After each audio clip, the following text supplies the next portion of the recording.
Hello అండి, నమస్తే. Welcome to Lakshmi's cooking. నేను మీ సత్య. నవరాత్రి స్పెషల్స్ 3వ రోజు వచ్చేసి మనం అమ్మవారికి నైవేద్యంగా ఈ కొబ్బరి అన్నాన్ని పెడతాం కదా. మరి దీన్ని ఎలా ప్రిపేర్ చేయాలో చూద్దాం. ముందుగా మనం ఒక పాన్ పెట్టేసుకొని అందులో సరిపడా ఆయిల్ వేసుకోవాలి. ఇలా ఆయిల్ హీట్ అవ్వగానే అందులో మనం పోపు సామాన్లు యాడ్ చేసుకుందాం. 1 టేబుల్ స్పూన్ మినపప్పు, 1 టేబుల్ స్పూన్ శనగపప్పు, అలాగే ఆవాలు వేసుకొని ఈ విధంగా ఫ్రై చేసుకోవాలి. ఇలా 2 మినిట్స్ ఫ్రై అయిన వెంటనే ఇందులో కరివేపాకు అలాగే 4 పచ్చిమిర్చి కూడా యాడ్ చేసుకోవాలి. కావాలంటే మనం ఎండుమిర్చిని కూడా యాడ్ చేసుకోవచ్చు. ఇలా యాడ్ చేసుకొని మనం కొబ్బరి ఉంటుంది కదా, పచ్చి కొబ్బరిని చిన్న ముక్కలుగా కట్ చేసి ఇలా మిక్సీలో వేసుకొని కొంచెం బరకగా మిక్సీ చేసుకొని ఇందులో వేసేసుకోండి.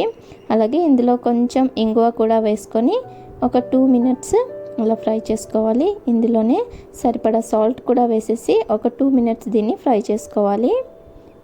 అంతకంటే ఎక్కువ చేసుకుంటే మనకి ఈ కొబ్బరి ఆయిల్ అనేది మనకి స్మెల్ వచ్చేస్తుంది.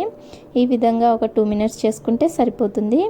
ఇలా ఫ్రై అయిన దాంట్లో మనం ముందుగానే రైస్ ఉడికించి పెట్టుకొని చల్లార్చుకొని ఆ రైస్ని ఇందులో యాడ్ చేసేసేయాలి.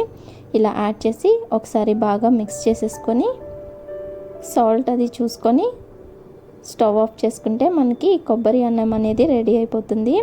దీన్ని ప్రసాదంగా పెట్టుకోవచ్చు, లేదంటే మనం బ్రేక్ఫాస్ట్ కింద కూడా దీన్ని వండుకోవచ్చు. చాలా బాగుంటుంది. తప్పకుండా ట్రై చేయండి మీరు కూడా.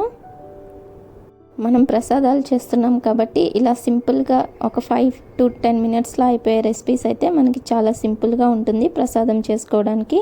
మరి మీకు ఇది నచ్చినట్లయితే తప్పకుండా లైక్, షేర్, కమెంట్ చేసి సబ్స్క్రైబ్ చేయండి.